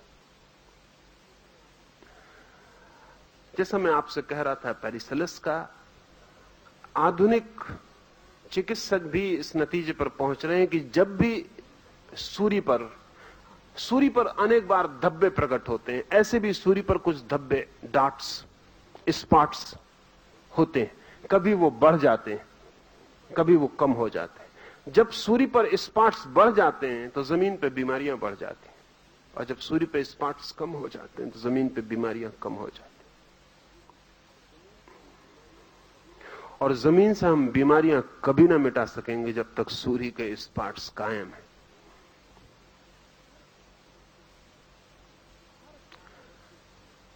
हर 11 वर्ष में सूरज पर भारी उत्पात होता है, बड़े विस्फोट होते हैं, और जब 11 वर्ष में सूरज पर विस्फोट होते हैं और उत्पात होते हैं तो पृथ्वी पर युद्ध और उत्पात होते हैं।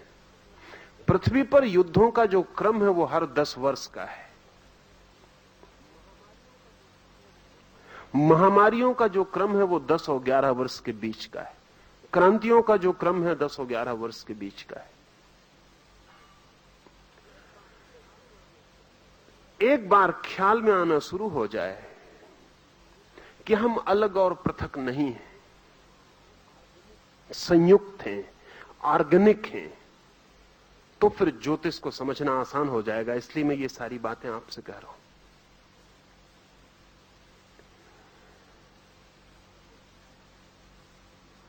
कुछ आदमी को ऐसा ख्याल पैदा हो गया था, अब भी है, कि ज्योतिष एक सुपरस्टिशन, एक अंधविश्वास है। बहुत दूर तक ये बात सच भी मालूम पड़ती है। असल में वही चीज अंधविश्वास मालूम पड़ने लगती है जिसके पीछे हम वैज्ञानिक कारण बताने में असमर्थ हो जाएं। वैसे ज्योतिष बहुत वैज्ञानिक है, और विज्ञान का अर्थ ही होता है कॉज और इफेक्ट के बीच, कार्य और कारण के बीच संबंध की तलाश। ज्योतिष कहता यही है कि इस जगत में जो भी घटित होता है उसके कारण हमें ज्ञात न हो, यह हो सकता है। ज्योतिष यह कहता है कि भविष्य जो भी होगा वो अतीत से विच्छिन्न नहीं हो सकता, उससे जुड़ा हुआ होगा। आप कल जो भी होंगे वो आज का ही जोड़ होगा। आज तक आप जो हैं वो बीते हुए कल का जोड़ है। ज्योतिष बहुत वैज्ञानिक चिंतन है। वो ये कहता है कि भविष्य अतीत से ही निकलेगा। आपका आज कल से निकला, आपका आने वाला कल आज से निकलेगा। और ज्योतिष ये भी कहता है कि जो कल होने वाला है वो किसी सूक्ष्म अर्थों में आज भी हो जाना चाहिए। अब इसे थोड़ा समझे। अब्राहम लिंकन ने मरने के 3 दिन पहले एक सपना देखा जिसमें उसने देखा कि उसकी हत्या कर दी गई, और व्हाइट हाउस के एक खास कमरे में उसकी लाश पड़ी हुई है। उसने नंबर भी कमरे का देखा। उसकी नींद खुल गई, वो हंसा। उसने अपनी पत्नी को कहा कि मैंने एक सपना देखा है कि मेरी हत्या कर दी गई है, और फला फला नंबर, उसी मकान में तो वो सोया हुआ है व्हाइट हाउस के, फला फला मकान, इस मकान के फला नंबर के कमरे में मेरी लाश पड़ी है। मेरे सिरहाने तू खड़ी हुई है और आसपास फला फला लोग खड़े हुए। हंसी हुई बात हुई। लिंकन सो गया, पत्नी सो गई। 3 दिन बाद लिंकन की हत्या हुई, और उसी नंबर के कमरे में और उसी जगह उसकी लाश 3 दिन बाद पड़ी थी, और उसी क्रम में आदमी खड़े थे।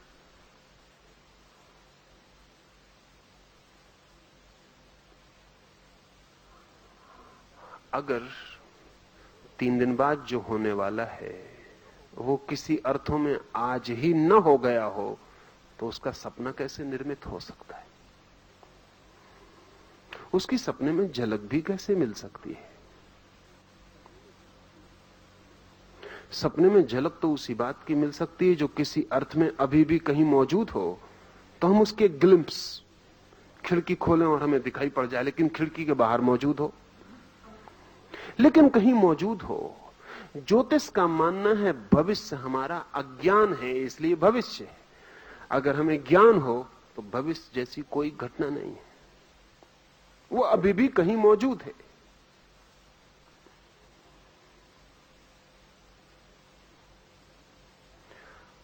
महावीर के जीवन में एक घटना का उल्लेख है जिस पर एक बहुत बड़ा विवाद चला, और महावीर के सामने ही महावीर के अनुयायियों का एक वर्ग टूट गया।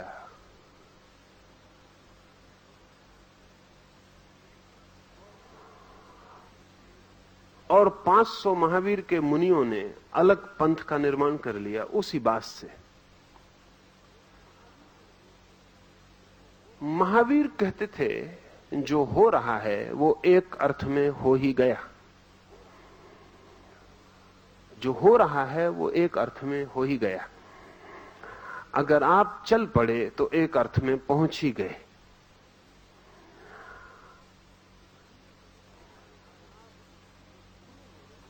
अगर आप बूढ़े हो रहे हैं तो एक अर्थ में बूढ़े हो ही गए। महावीर कहते थे जो हो रहा है, जो क्रियमाण है, वो हो ही गया। महावीर का एक शिष्य वर्षा काल में महावीर से दूर था, बीमार था।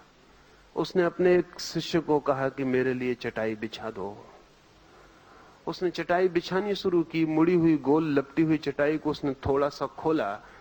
तब महावीर को शिष्य को ख्याल आया कि ठहरो, महावीर कहते हैं जो हो रहा है वो हो ही गया, तू आधे में रुक जा। चटाई खुल तो रही है लेकिन खुल नहीं गई, रुक जा। उसे अचानक ख्याल हुआ कि तो महावीर बड़ी गलत बात कहते। चटाई आधी खुली है लेकिन खुल कहां गई। उसने चटाई वहीं रोक दी। वो लौट के वर्षा काल के बाद महावीर के पास आया और उसने कहा कि आप गलत कहते हैं कि जो हो रहा है वो हो ही गया, क्योंकि चटाई अभी भी आधी खुली रखी। खुल रही थी लेकिन खुल नहीं गई। तो मैं आपकी बात गलत सिद्ध करने आया। महावीर ने उससे जो कहा वो नहीं समझ पाया होगा, क्योंकि वो बहुत बाल बुद्धि का रहा होगा, अन्यथा ऐसी बात लेके नहीं आता है। महावीर ने कहा तूने रोका, रोक ही रहा था और रुक ही गया। वो जो चटाई तू रोका, रोक रहा था, रुक गया। तूने सिर्फ चटाई रुकते देखी, एक और क्रिया भी साथ चल रही थी, वो हो गई।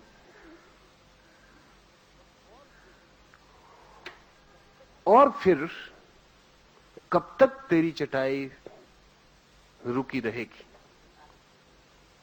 खुलनी शुरू हो गई है, खुल ही जाएगी। तू लौट के जा। वो जब लौट के गया तो देखा एक आदमी खोल के उस पर लेटा हो, खोल के विश्राम कर रहा था। इस आदमी ने सब गड़बड़ कर दिया, पूरा सिद्धांत ही खराब कर दिया। महावीर जब ये कहते थे कि जो हो रहा है वो हो ही गया, तो वो ये कहते थे जो हो रहा है वो तो वर्तमान है, जो हो ही गया वो भविष्य। कली खिल रही है, खिल ही गई, खिल ही जाएगी। वो फूल तो भविष्य में बनेगी, अभी तो खिल ही रही है, अभी तो कली ही है। लेकिन जब खिल ही रही है तो खिल जाएगी। उसका खिल जाना भी कहीं घटित हो गया। अब इसे हम जरा और तरह से देखें, थोड़ा कठिन पड़ेगा। हम सदा अतीत से देखते हैं, कली खिल रही है। हमारा जो चिंतन है आम तौर से वो पास्ट ओरिएंटेड है, वो अतीत से बंधा है। कहते कली खिल रही है, फूल की तरफ जा रही, कली फूल बनेगी। लेकिन इससे उल्टा भी हो सकता है। ये ऐसा है जैसे मैं आपको पीछे से धक्का दे रहा हूं, आपको आगे सरका रहा हूं। ऐसा भी हो सकता कोई आपको आगे से खींच रहा है। गति दोनों तरह हो सकती है। मैं आपको पीछे से धक्का दे रहा हूं, आप आगे जा रहे हैं। ऐसा भी हो सकता है कोई आपको आगे से खींच रहा है, पीछे से कोई धक्का नहीं दे रहा और आप आगे जा रहे हैं। ज्योतिष का मानना है कि यह अधूरी दृष्टि है कि अतीत धक्का दे रहा है और भविष्य हो रहा है। पूरी दृष्टि यह है कि अतीत धक्का दे रहा है और भविष्य खींच रहा है। कली फूल बन रही है, इतना ही नहीं, फूल कली को फूल बनने के लिए पुकार भी रहा है, खींच भी रहा है।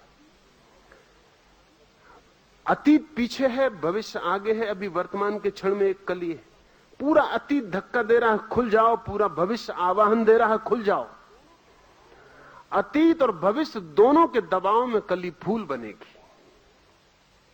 अगर कोई भविष्य ना हो तो अतीत अकेला फूल ना बना पाएगा, क्योंकि भविष्य में अवकाश चाहिए फूल बनने के लिए। भविष्य में जगह चाहिए, स्पेस चाहिए। भविष्य स्थान दे तो ही फूल कली फूल बन पाए। अगर कोई भविष्य ना हो तो अतीत कितना ही सिर मारे, कितना ही धक्काए, मैं आपको पीछे से कितना ही धक्का दूं, लेकिन सामने एक दीवार हो तो मैं आपको आगे ना हटा पाऊंगा।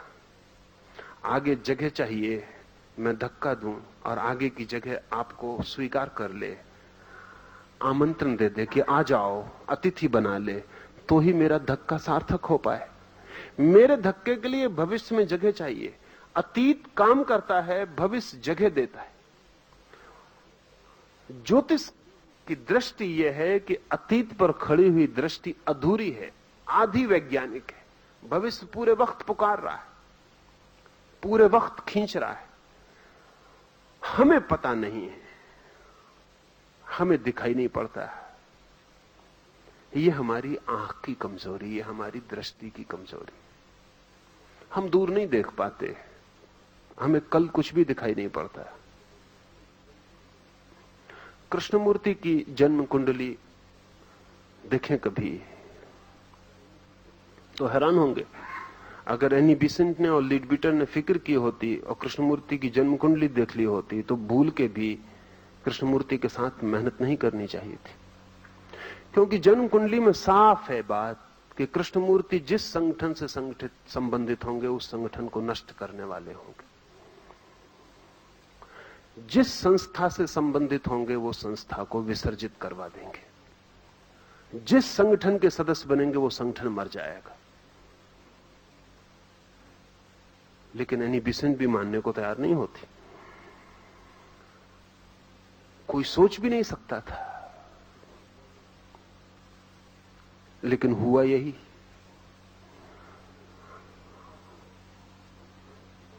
थियोसॉफी ने उन्हें खड़ा करने की कोशिश की। थियोसॉफी को उनकी वजह से इतना धक्का लगा कि वो सदा के लिए मर गया आंदोलन। फिर एनी बिसेंट ने स्टार ऑफ द ईस्ट नाम की बड़ी संस्था खड़ी की। फिर एक दिन कृष्णमूर्ति उस संस्था को विसर्जित करके अलग हो गए। एनी बिसेंट ने पूरा जीवन उस संस्था को खड़ा करने में समर्पित किया और नष्ट किया अपने को।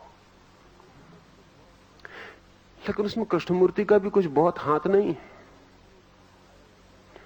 वो जिन नक्षत्रों की छाया में पैदा हुए हैं वो नक्षत्रों की सीधी सूचना है, तो वो किसी संस्था में भी डिस्ट्रक्टिव सिद्ध होंगे, किसी भी संस्था के भीतर वो विघटनकारी सिद्ध होंगे।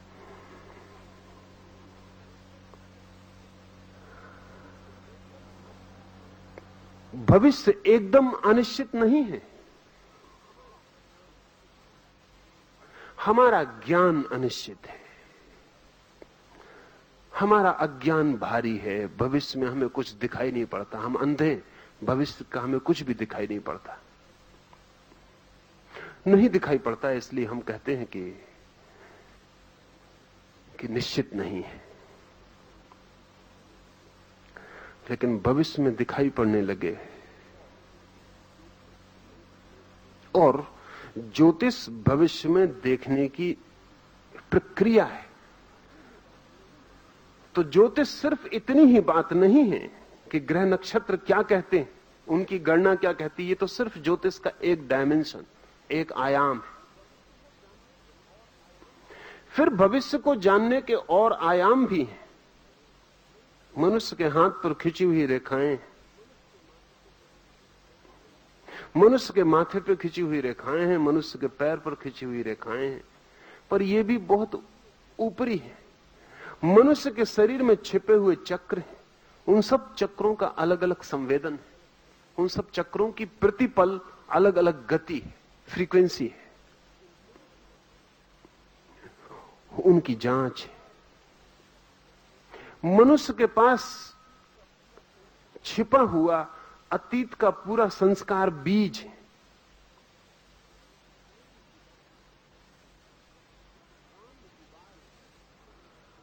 रॉन हुबार्ड ने एक नया शब्द और एक नई खोज पश्चिम में शुरू की है, पूरब के लिए तो बहुत पुरानी है।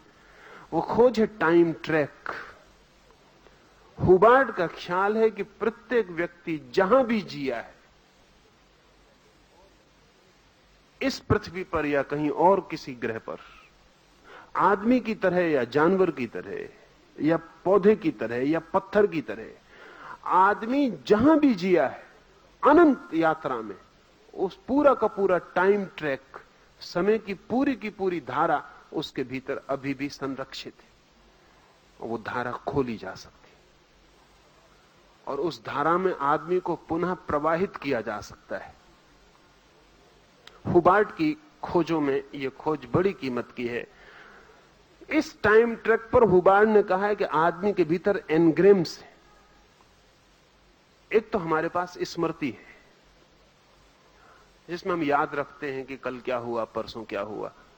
ये स्मृति काम चलाऊ है, ये रोजमर्रा की है। जैसे हर आदमी दुकान पर या ऑफिस में एक रोजमर्रा की बही रखता है, वो काम चलाऊ होती है, वो रोज बेकार हो जाती है, वो असली नहीं है, वो स्थायी भी नहीं है। ये हमारी काम चलाऊ की स्मृति है जिसमें हम रोज काम करते हैं फिर रोज फेंक देते हैं। पर इससे गहरी एक स्मृति है जो काम चलाऊ नहीं है, जिसमें हमारे जीवन के समस्त अनुभवों का सार, अनंत अनंत जीवन पथों पर लिए गए अनुभवों का सार इकट्ठा है। उसे हुबार्ट ने एनग्रेम कहा है। वो हमारे भीतर एनग्रेम्ड हो गई है, वो भीतर गहरे में दबी हुई पड़ी पूरी की पूरी, जैसे कि एक टेप बंद आपके खीसे में पड़ा हो। उसे खोला जा सकता है, और जब उसे खोला जाता है तो महावीर उसको कहते थे जाति स्मरण, हुबार्ट कहता है टाइम ट्रैक, पीछे लौटना समय में। जब उसे खोला जाता है तो ऐसा नहीं होता कि आपको अनुभव हो कि आप रिमेंबर कर रहे हैं, ऐसा नहीं होता कि आप याद कर रहे हैं, यू रीलिव। जब वो खुलती है, जब टाइम ट्रैक खुलता है, तो आपको ऐसा अनुभव नहीं होता कि मुझे याद आ रहा है ना, आप पुनः जीते हैं।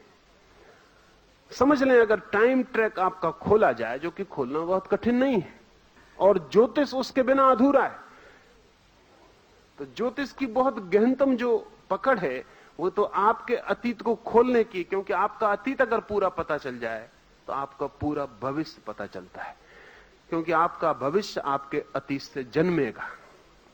आपके भविष्य को, आपके अतीत को जाने बिना नहीं जाना जा सकता, क्योंकि आपका भविष्य आपके अतीत का बेटा होने वाला, उसी से पैदा होगा। तो पहले तो आपके अतीत की पूरी स्मृति रेखा को खोलना पड़े। अगर आपकी स्मृति रेखा को खोल दिया जाए, जिसकी प्रक्रियाएं हैं और विधियां हैं, तो आप अगर समझ लें कि आपको याद आ रहा है कि आप 6 वर्ष के बच्चे हैं और आपके पिता ने चांटा मारा है, तो आपको ऐसा याद नहीं आएगा कि आपको याद आ रहा है कि आप 6 वर्ष के बच्चे हैं और पिता चांटा मार रहे हैं। You will relive it. आप इसको पुनः जिएंगे, और जब आप इसको जी रहे होंगे, अगर उस वक्त मैं आपको पूछूं कि तुम्हारा नाम, तो आप कहेंगे बबलू, आप नहीं कहेंगे पुरुषोत्तम दास। 6 वर्ष का बच्चा उत्तर देगा। आप रिलिव कर रहे हैं, उस वक्त आप स्मरण नहीं कर रहे हैं, पुरुषोत्तम दास स्मरण नहीं कर रहे हैं कि जब मैं 6 वर्ष का था ना, पुरुषोत्तम दास 6 वर्ष के हो गए, वो कहेंगे बबलू। उस वक्त वो जो जवाब देंगे वो 6 वर्ष का बच्चा बोलेगा। अगर आपको पिछले जन्म में ले जाया गया है और आप याद कर रहे हैं कि आप एक सिंह हैं, तो अगर आप उस वक्त आपको छेड़ दिया जाए तो आप बिल्कुल सिंह की तरह गर्जना कर पड़ेंगे, आप आदमी की तरह नहीं बोलेंगे। हो सकता है आप नखून पंजों से हमला बोल दें।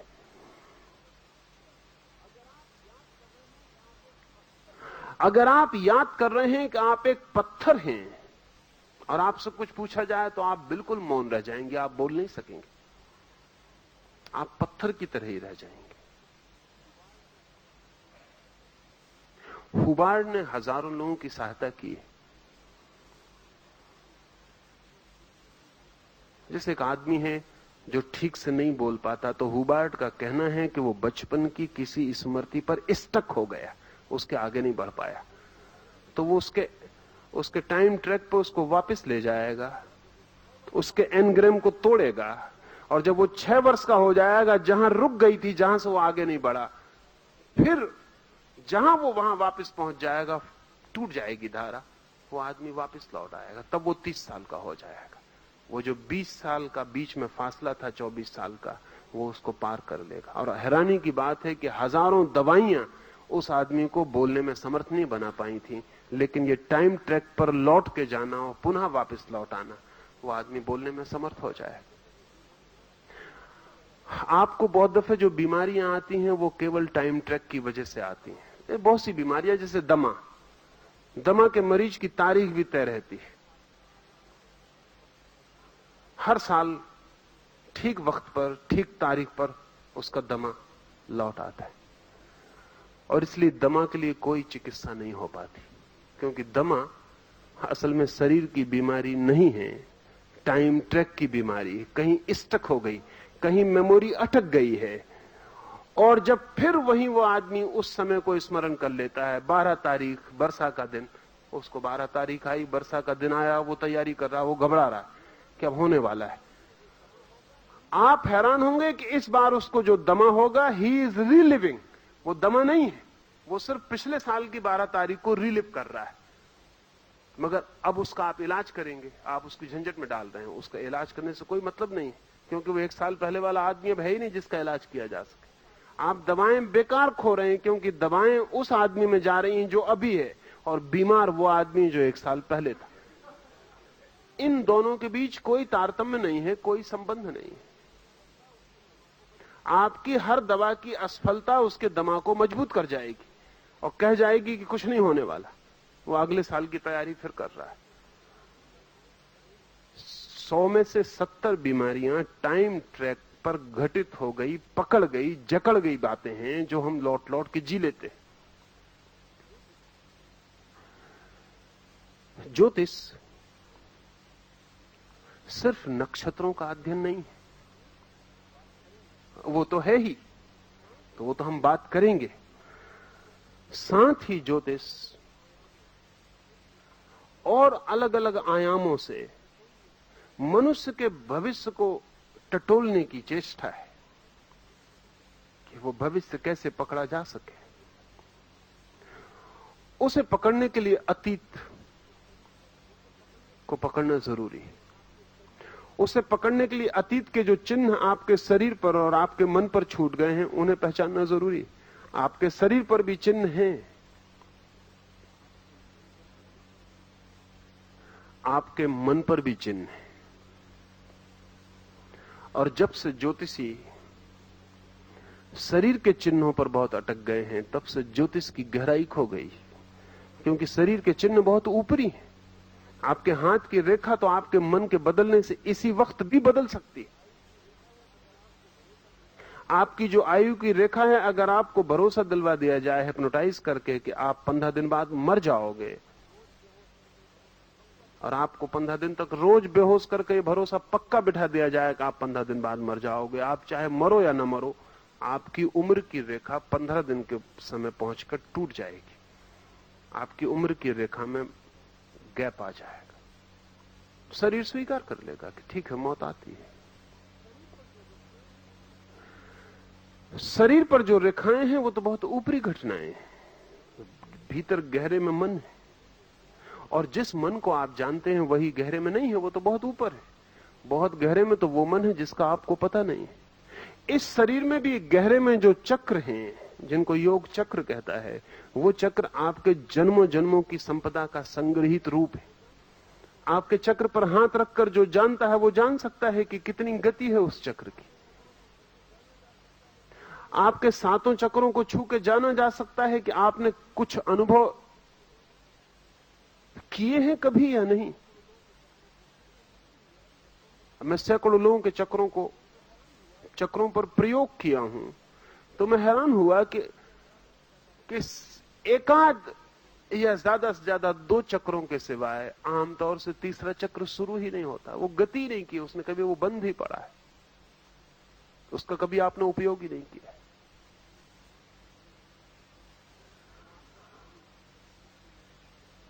तो वो आपका अतीत है। उसे जान के अगर एक आदमी मेरे पास आए और मैं देखूं कि उसके 7 चक्र चल रहे हैं, तो उससे कहा जा सकता है कि तुम्हारा अंतिम जीवन है, अगला जीवन नहीं होगा। क्योंकि 7 चक्र चल गए हों तो अगले जीवन का कोई उपाय नहीं, इस जीवन में निर्वाण हो जाएगा, मुक्ति हो जाएगी। महावीर के पास कोई आता तो वो फिक्र करते इस बात की कि उस आदमी के कितने चक्र चल रहे हैं, उसके साथ कितनी मेहनत करनी उचित है, क्या हो सकेगा उसके साथ, मेहनत करने का कोई परिणाम होगा या नहीं होगा, या कब हो पाएगा, या कितने जन्म लगेंगे। भविष्य को टटोलने की चेष्टा है ज्योतिष, अनेक अनेक मार्गों से। उसमें एक मार्ग जो सर्वाधिक प्रचलित हुआ वो ग्रह नक्षत्रों का प्रभाव मनुष्य के ऊपर। उसके लिए वैज्ञानिक आधार रोज रोज मिलते चले जाते हैं। इतना तय हो गया है कि जीवन प्रभावित है और जीवन अप्रभावित नहीं हो सकता है। दूसरी बात ही कठिनाई की रह गई, क्या व्यक्तिगत रूप से एक एक इंडिविजुअल प्रभावित है? ये जरा चिंता वैज्ञानिकों को लगती है कि एक एक व्यक्ति, 3 अरब, 3.5 अरब, 4 अरब आदमी हैं जमीन पर, क्या एक एक आदमी अलग अलग ढंग से, लेकिन उनको कहना चाहिए ये इतनी परेशानी की बात क्या है? अगर प्रकृति एक एक आदमी को अलग अलग ढंग का अंगूठा दे सकती है इंडिविजुअल, और रिपीट नहीं करती, इतनी बारीकी से हिसाब रख सकती है प्रकृति के एक एक आदमी को जो अंगूठा देती है वो इंडिविजुअल, कि उसकी छाप किसी दूसरे आदमी की छाप फिर कभी नहीं होती, अभी नहीं कभी नहीं होती। जमीन पर अरबों आदमी रहे और अरबों आदमी रहेंगे, लेकिन मेरे अंगूठे की जो छाप है वो दोबारा फिर नहीं होगी। आप हैरान होंगे कि मैंने एक अंडे के 2 जुड़वा बच्चों की बात कही, उनके भी दोनों अंगूठे एक नहीं होते, उनके भी दोनों अंगूठों की छाप अलग होती है। अगर प्रकृति एक एक आदमी को इतना व्यक्तित्व दे पाती है कि अंगूठे जैसी बेकार चीज को, हम सबको जो बेकार ही है, कुछ खास प्रयोजन का नहीं मालूम पड़ता, उसको इतनी विशिष्टता दे पाती है, तो एक एक व्यक्ति को आत्मा और जीवन विशिष्ट न दे पाए, कोई कारण नहीं मालूम होता। पर विज्ञान बहुत धीमी गति से चलता है, और ठीक है, वैज्ञानिक होने के लिए उतनी धीमी गति ठीक है। जब तक तथ्य पूरी तरह सिद्ध न हो जाएं, तब तक इंच भी आगे सरकना उचित नहीं है। प्रोफेट्स, पैगंबर तो छलांगे भर लेते हैं, वो हजारों लाखों साल बाद जो तय होगी उसको कह देते हैं। विज्ञान तो एक एक इंच सरकता है, और प्राइमरी स्कूल के बच्चे के दिमाग में जो बात आ सके वही बात, वो बात नहीं जो कि प्रोफेट्स और विजनरीज, सपने देखने वाले लोग जो दूर दूर की चीजें देख लेते हैं, उनकी समझ में आ सके, उतनी बात नहीं। उससे विज्ञान का उतना प्रयोजन नहीं है। ज्योतिष मूलतः चूंकि भविष्य की तलाश है, और विज्ञान चूंकि मूलतः अतीत की तलाश है। विज्ञान इसी बात की खोज है कि कॉज क्या है, कारण क्या है, और ज्योतिष इसी बात की खोज है कि इफेक्ट क्या होगा, परिणाम क्या होगा। इन दोनों के बीच बड़ा भेद है, लेकिन फिर भी विज्ञान को रोज रोज अनुभव होता है, और कुछ बातें जो अनहोनी लगती थी कभी सही नहीं हो सकती, वो सही होती हुई मालूम पड़ती। जैसा मैंने पीछे आपको कहा, अब वैज्ञानिक इसको स्वीकार कर लिए हैं कि प्रत्येक व्यक्ति अपने जन्म के साथ बिल्ट इन अपना व्यक्तित्व लेके पैदा होता है। इसको पहले वो नहीं मानने को राजी थे। ज्योतिष इसे सदा से कहता रहा है। एक बीज है, आम का बीज है। आम के बीज के भीतर किसी न किसी रूप में जब हम आम के बीज को बो देंगे तो जो वृक्ष पैदा होता है उसकी बिल्ट इन प्रोग्राम होना चाहिए, उसका ब्लूप्रिंट होना चाहिए। नहीं तो यह आम का बीज बेचारा न कोई विशेषज्ञों की सलाह लेता है, न किसी यूनिवर्सिटी में शिक्षा पाता है, ये आम के वृक्ष को कैसे पैदा कर लेता है? फिर इसमें वैसे ही पत्ते लग जाते हैं, फिर इसमें वैसे ही आम लग जाते। इस बीज की गुठली के भीतर छिपा हुआ कोई पूरा का पूरा प्रोग्राम चाहिए, नहीं तो बिना प्रोग्राम के ये बीज क्या कर पाएगा। इसके भीतर सब मौजूद चाहिए। जो भी वृक्ष में होगा वो कहीं ना कहीं छिपा ही होना चाहिए। हमें दिखाई नहीं पड़ता, काट पीट के हम देख लेते हैं, कहीं दिखाई नहीं पड़ता, लेकिन होना तो चाहिए ही। अन्यथा आम के बीज से फिर नीम निकल सकती थी, भूल चूक हो जाती, लेकिन कभी भूल होती नहीं, दिखाई पड़ती, वो आम ही निकल आता है। सब रिपीट हो जाता है, फिर वही पुनरुक्त कर जाता है।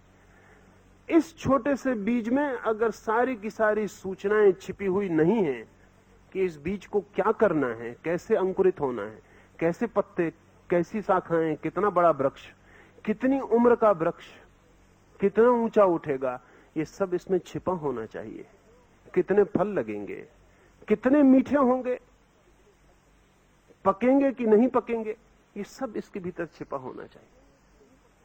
अगर आम के बीज के भीतर ये सब छिपा है, तो आप जब मां के पेट में आते हैं तो आपके बीज में सब छिपा नहीं होगा।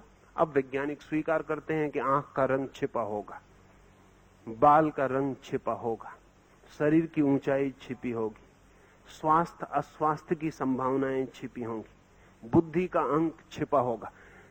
क्योंकि इसके सिवा कोई उपाय नहीं है कि आप विकसित कैसे होंगे। आपके पास प्रोग्राम चाहिए। कोई हड्डी कैसे हाथ बन जाएगी, कोई हड्डी कैसे पैर बन जाएगी, चमड़ी का एक हिस्सा आंख बन जाएगा, एक कान बन जाएगा, एक हड्डी सुनने लगेगी, एक हड्डी देखने लगेगी, ये सब कैसे होगा। वैज्ञानिक पहले कहते थे सब संयोग है, लेकिन संयोग शब्द बहुत अवैज्ञानिक मालूम पड़ता है। संयोग का मतलब चांस। तो फिर कभी पैर देखने लगे और कभी हाथ सुनने लगे, पर इतना संयोग नहीं मालूम पड़ता, इतना व्यवस्थित मालूम पड़ता है। ज्योतिष ज्यादा वैज्ञानिक बात कहता है। ज्योतिष कहता है कि सब बीज को उपलब्ध है। हम अगर बीज को पढ़ पाएं, अगर हम डिकोड कर पाएं, अगर हम बीज से पूछ सकें कि तेरे इरादे क्या हैं, तो हम आदमी के बाबत घोषणाएं कर सकते हैं। वृक्षों के बाबत तो वैज्ञानिक घोषणा करने लगे। 20 साल में आदमी के बाबत बहुत सी घोषणाएं वे करने लगेंगे। और अब तक हम सब समझते रहे कि सुपरस्टिटस है ज्योतिष। अगर घोषणा विज्ञान करेगा तो वो ज्योतिष हो जाएगा। विज्ञान घोषणा करने लगेगा। बहुत पुराने ज्योतिषी, ज्योतिष का पुराने से पुराना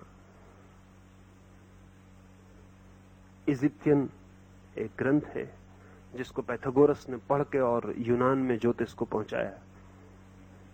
वो ग्रंथ कहता है, काश हम सब जान सकें, तो भविष्य बिल्कुल नहीं। चूंकि हम सब नहीं जानते, कुछ ही जानते, इसलिए जो हम नहीं जानते वो भविष्य बन जाता है।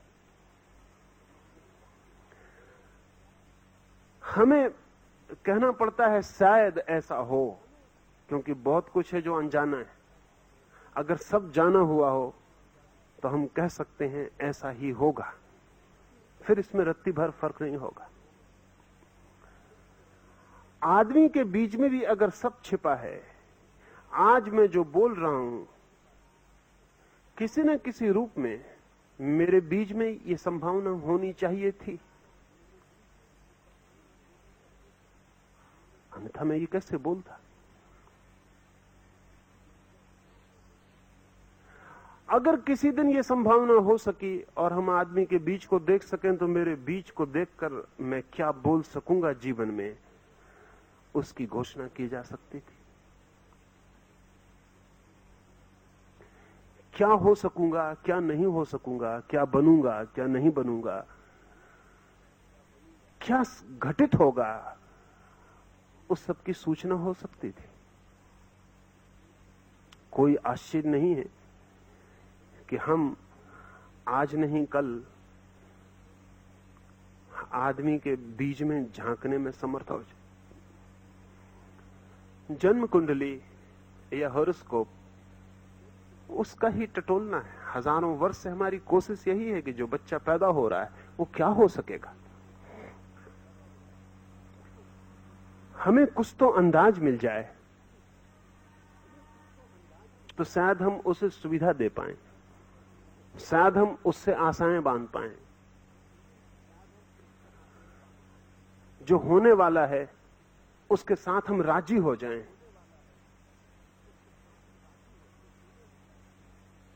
मुल्ला नसरुद्दीन ने अपने जीवन के अंत में कहा है कि मैं सदा दुखी था,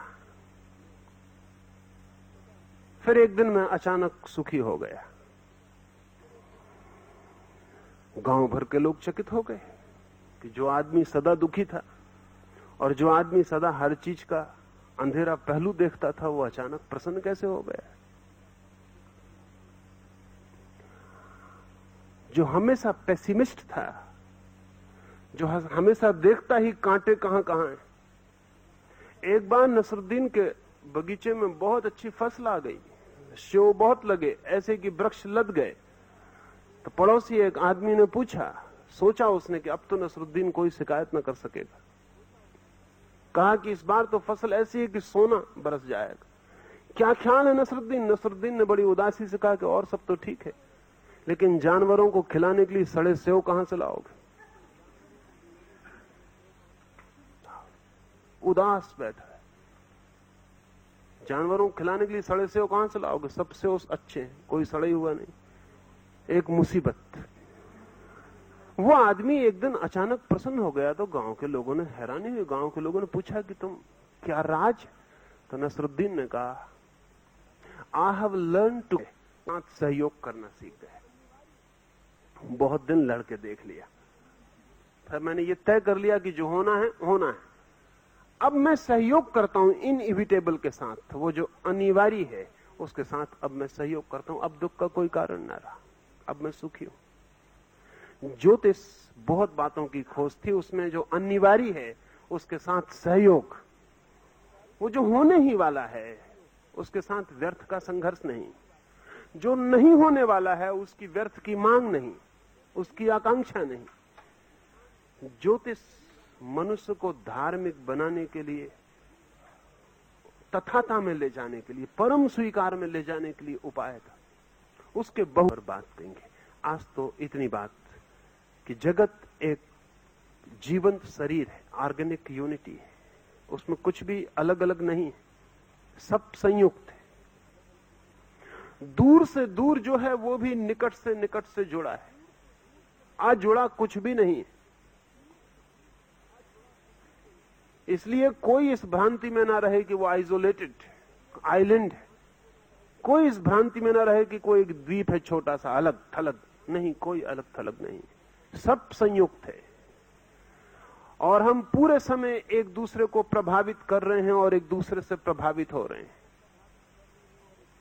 सड़क पर पड़ा हुआ पत्थर भी जब आप उसके पास से गुजरते हैं तो तरफ अपनी किरणें फेंक रहा है, फूल भी फेंक रहा है, और आप भी ऐसे नहीं गुजर रहे हैं, आप भी अपनी किरणें फेंक रहे हैं। मैंने कहा कि चांद तारों से हम प्रभावित होते हैं। ज्योतिष का दूसरा और गहरा ख्याल है कि चांद तारे भी हमसे प्रभावित होते हैं, क्योंकि प्रभाव कभी भी एक तरफा नहीं होता।